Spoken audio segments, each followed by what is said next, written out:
Hello, Dr. Jessica here, and I wanted to kind of touch base because we're getting into springtime, and then that leads to summertime, and that leads to all the myths about the sun.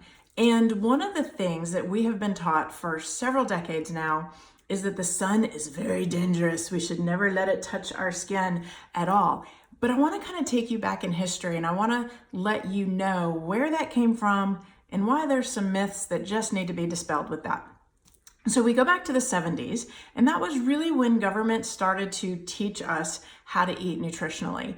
And what we found was that all fats were bad. They needed to be totally eliminated from the diet. Not that there was a good fat and a bad fat, they just all needed to go. So then you fast forward to the 80s, and we started to see an incredibly high spike of skin cancer, sun damage, dark spots, things of that nature. So let's just pause for a moment so I can teach you a little bit about how the body works.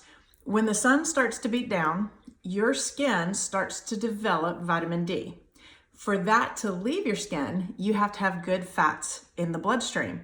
And they come grab that D and take it where it needs to go so that your body can produce hormones, your body can work on your immune system, and your body can repair its DNA. 3 pretty important things. But when we remove the fats, that D didn't have any way to get out. So yes, it did cause damage. Yes, it did cause sun cancer type situations, but it wasn't because of the sun. It was because we took out a nutritional component to our body. So then rather than going, oops, they said, coat your body with sunscreen. And some of the earlier sunscreens were horrendous, heavily toxic. And so now, according to the Environmental Working Group, .org, we actually caused a lot of our own health problems because of the toxicity we were throwing onto the skin through the sunscreen. So what do we need to do?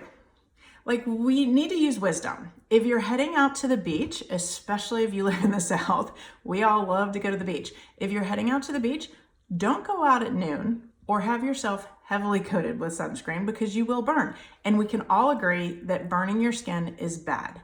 Okay, so there are some great sunscreens out there. I personally use Young Living's sunscreen, love it.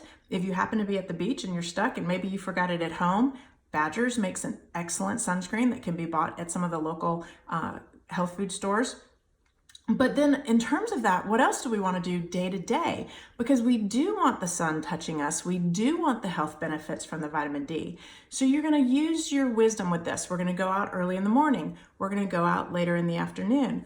There's some really great shirts now that are being made, but honestly, cotton works beautifully too.